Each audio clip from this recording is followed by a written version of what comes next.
Mm-hmm.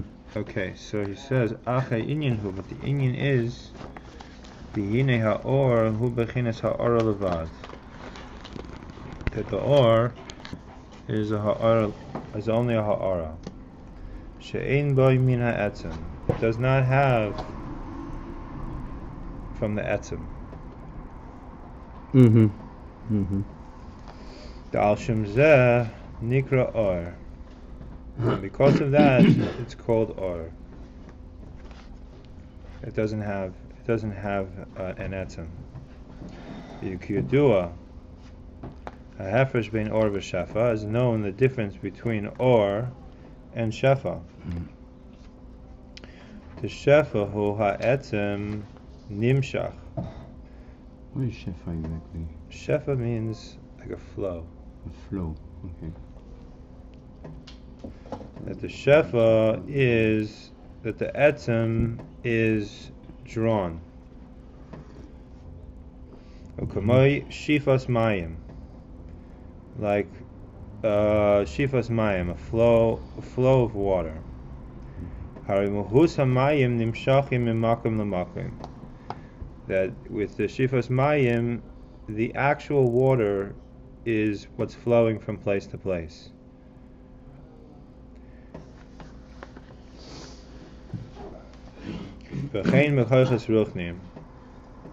Likewise, in ruchniistic koiches, kamay bezrika, like throwing.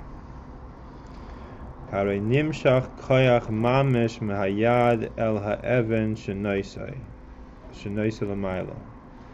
Second, so hare, in throwing, in the power of zrika, the koyach is mamish drawn from the hand to the stone.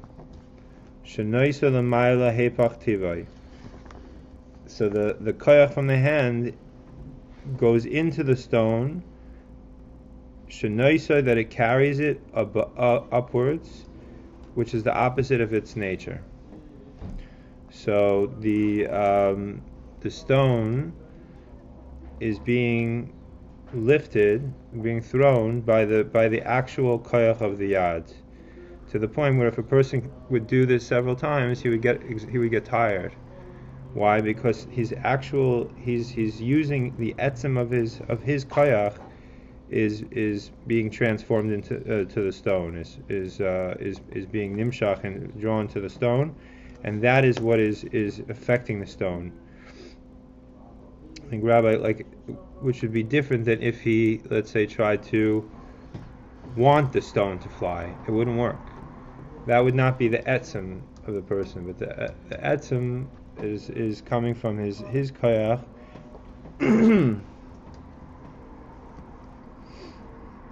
V'lachein hu nitfas b'zeh, and therefore he is caught in this. He's nitfas.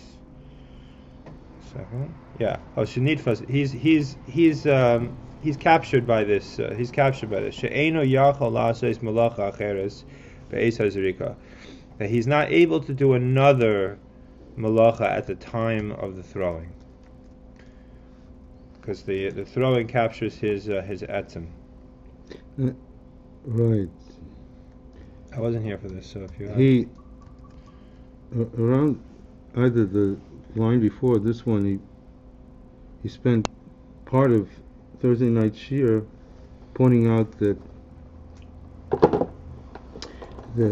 this thing of throwing it to the point that it becomes opposite the nature of the stone. This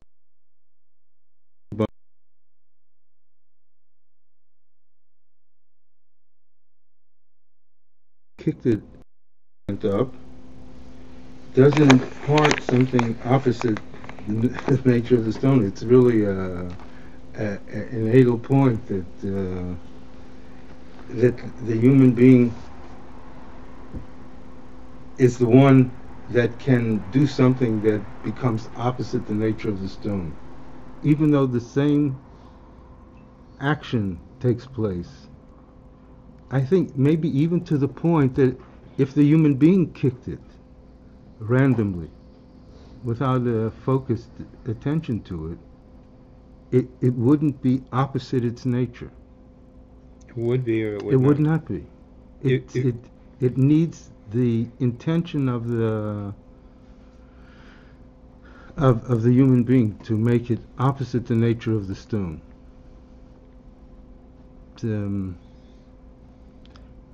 He focused on this, and different discussions came of it. I think it was on this point or around this point, or in the general thrust of this point, that the discussion with Shmuel Graybar took place with,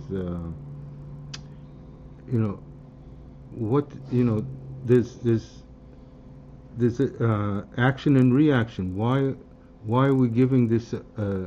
We are saying it's human dominated. Why is this whole environment only significant that a human is doing it? I don't have it. I just know that this is the thing that he wants us to sense.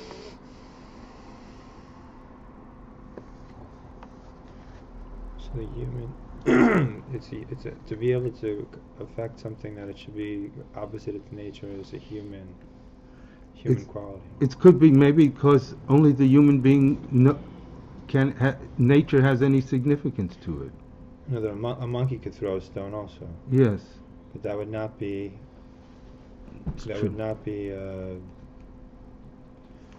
Imparting the stone to go above opposite its nature. Yes.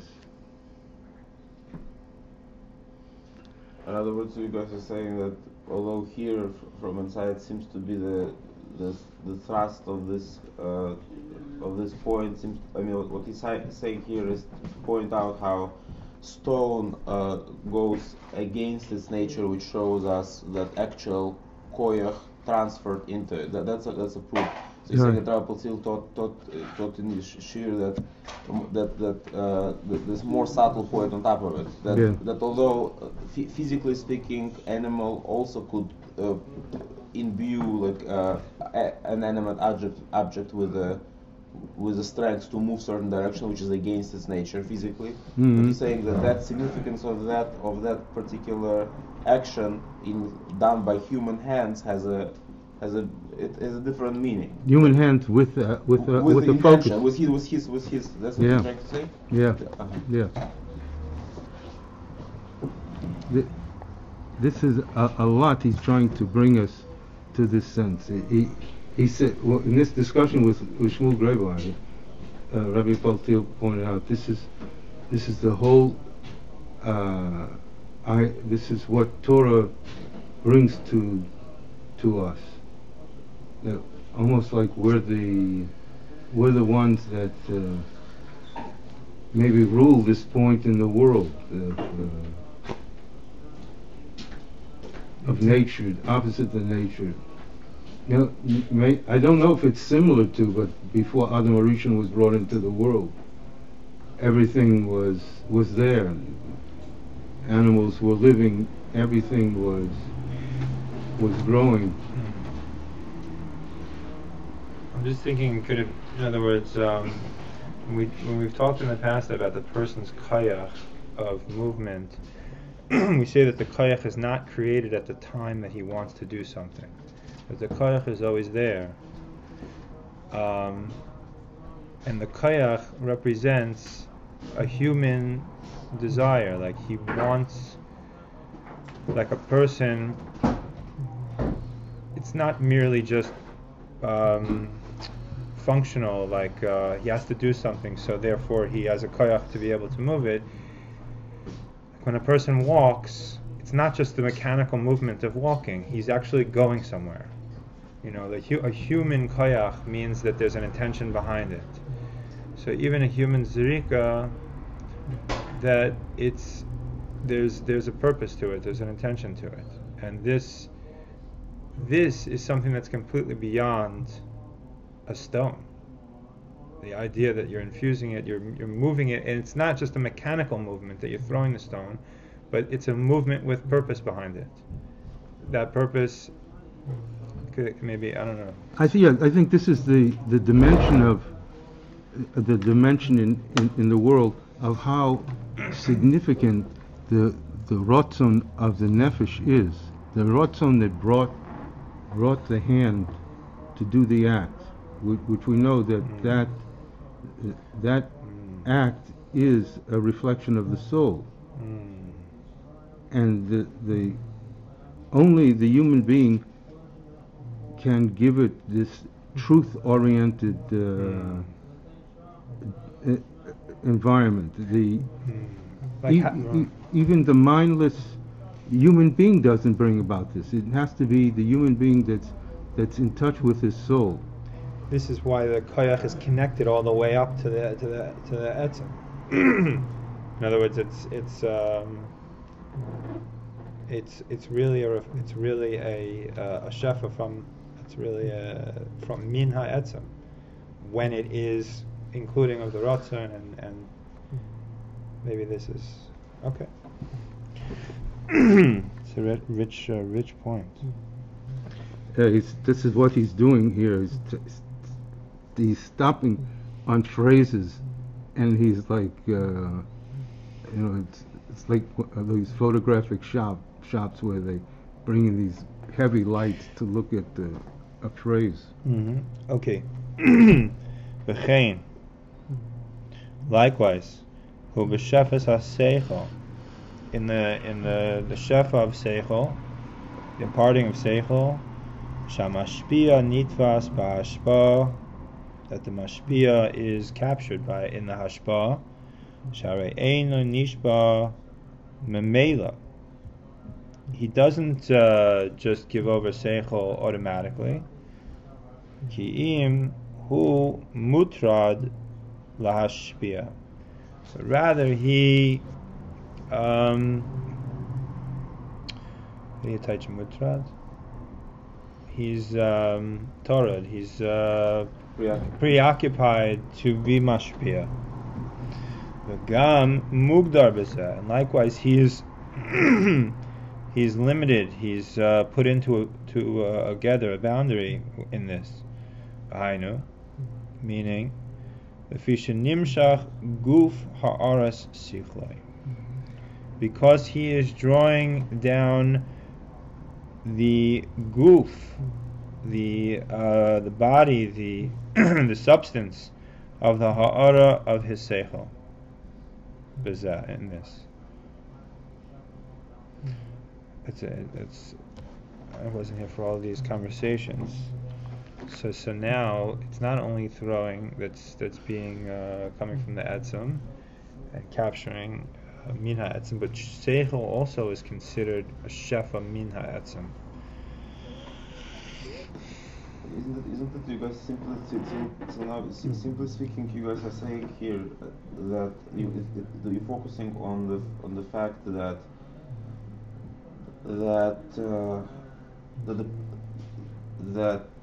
on the physical example of throwing a stone, it shows us that physical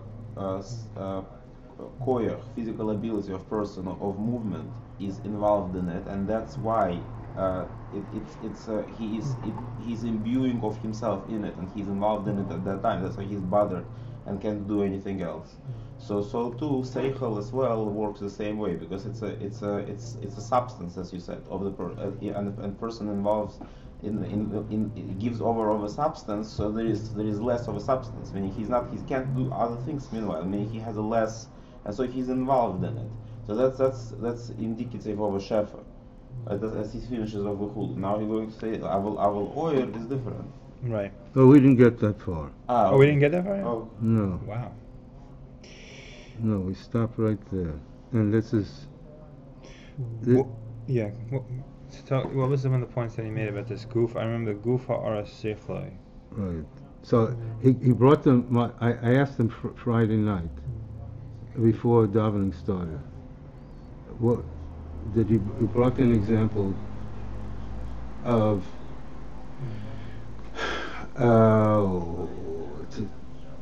I cannot try to remember the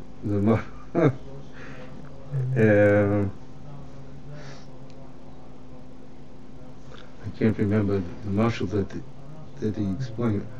I was trying to understand how the mashal that he brought, he used it to explain this. Okay, I'll remember it. But he basically, he said there was 3 levels in this mashal.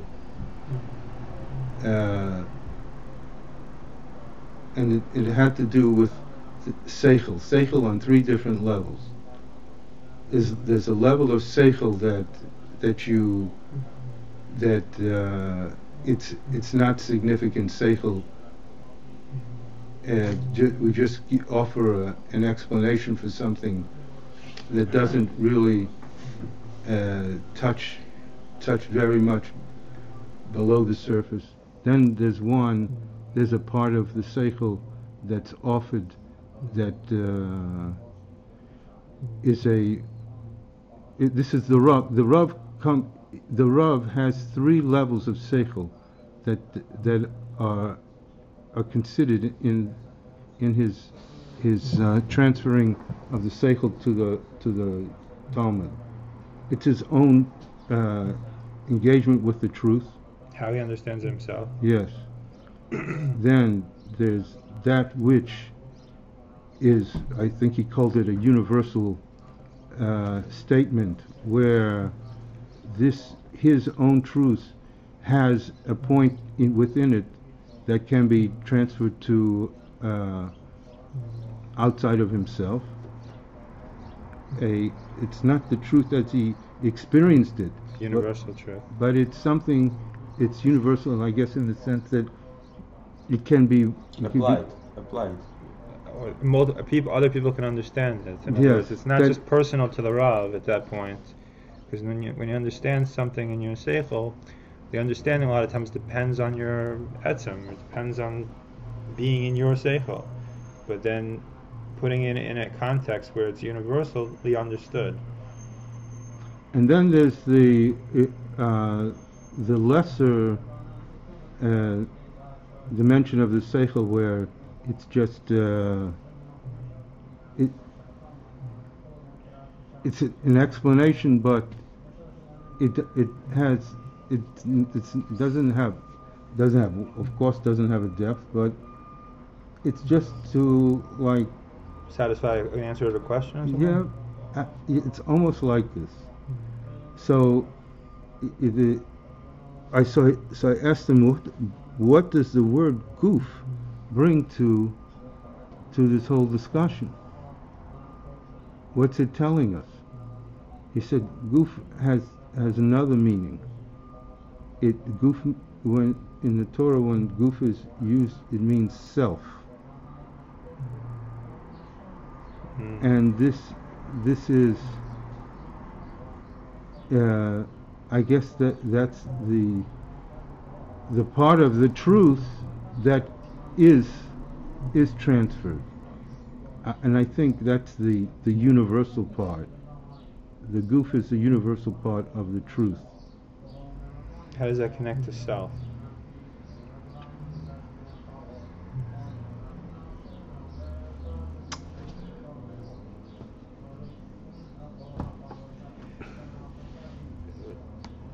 He said like with seichel, he said that you cannot give a person seichel. You can't stand the head on someone else's shoulders. Mm-hmm. So seichel, it's not like the Rav is taking his seichel and just implanting it in a Talmud. The Talmud himself has to have seichel to be able to take what the Rav is giving. Yet we call this a shefa. It's called a shefa, which is he's giving of his etzem.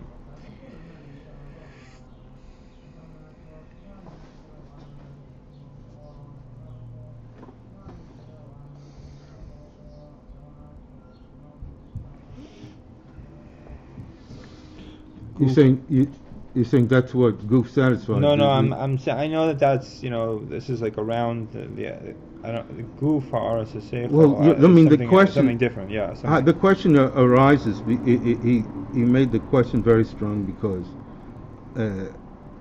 seichel is an ha'ara.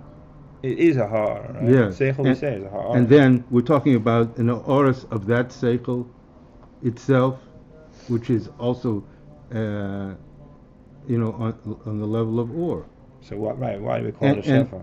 And then we use. Then Then we use the word goof to wrap it up. Coming.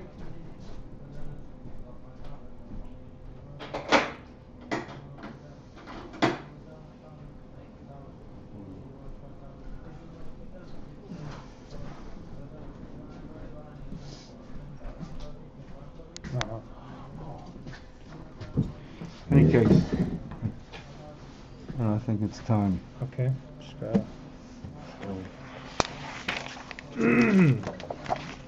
No, don't do that, please. Did you stop by last night, or was it just your wife?